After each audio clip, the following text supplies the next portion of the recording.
അസ്സലാമു അലൈക്കും വറഹ്മത്തുള്ളാ. കഴിഞ്ഞ ദിവസം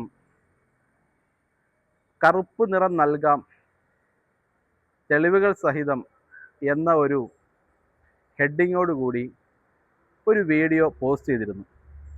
അതിൻ്റെ താഴെ ഒരുപാട് ആളുകൾ അത്തരമൊരു ഹെഡിങ് എന്താണ് കൊടുത്തത്, അത് ശരിയായില്ല എന്ന അർത്ഥത്തിൽ ധാരാളം മെസ്സേജുകൾ വന്നിട്ടുണ്ട്. യഥാർത്ഥത്തിൽ ഏതൊരു കാര്യത്തിൻ്റെയും നെഗറ്റിവിറ്റിയിലാണ് ഇന്ന് ആളുകൾക്ക് ശ്രദ്ധ. ഒരു പക്ഷേ കറുപ്പ് നിറം നൽകരുത് എന്നാണെങ്കിൽ അതിനെക്കുറിച്ച് പഠിക്കുവാനോ എന്താണെന്ന് മനസ്സിലാക്കുവാനോ ആരും തയ്യാറാകുമായിരുന്നില്ല.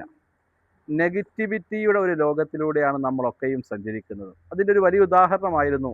കൃത്യമായിട്ടും ആ വീഡിയോയുടെ അടിയിൽ അത്തരം കമൻറ്റുകൾ വരും എന്ന പ്രതീക്ഷയിൽ തന്നെയാണ് ഇട്ടത്.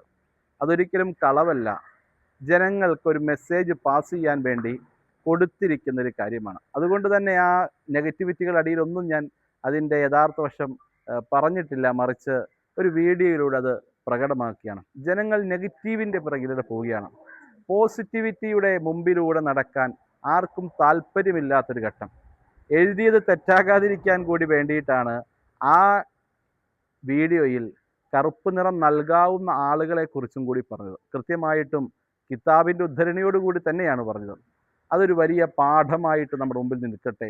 നെഗറ്റിവിറ്റികളുടെ പിറകിലാണ് ജനം. നെഗറ്റിവിറ്റികൾ നമുക്ക് ഒരിക്കലും നന്മകളെ സമ്മാനിക്കില്ല. നെഗറ്റിവിറ്റികൾ ആകാംക്ഷകൾ മാത്രമായിരിക്കും.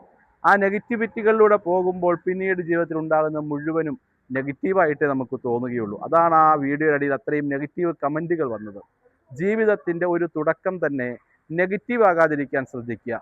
എപ്പോൾ എഴുന്നേറ്റാലും ഒരു പുഞ്ചിരി, ആർക്കുമാകട്ടെ, ആരുമില്ലാതിരിക്കട്ടെ, ഒരു പുഞ്ചിരിയോടുകൂടി ഒരു ദിവസത്തെ ഒരു മിനിറ്റ് പുഞ്ചിരിയോടുകൂടി നിങ്ങൾക്ക് സമീപിക്കാൻ കഴിഞ്ഞാൽ ആ ദിവസം മുഴുവനും നിങ്ങൾക്ക് പോസിറ്റീവായിരിക്കും. ഇൻഷാ അല്ലാഹ് തൗഫീഖ് നൽകുമാറാകട്ടെ. അസ്സലാമു അലൈക്കും വറഹ്മത്തുള്ളാഹി.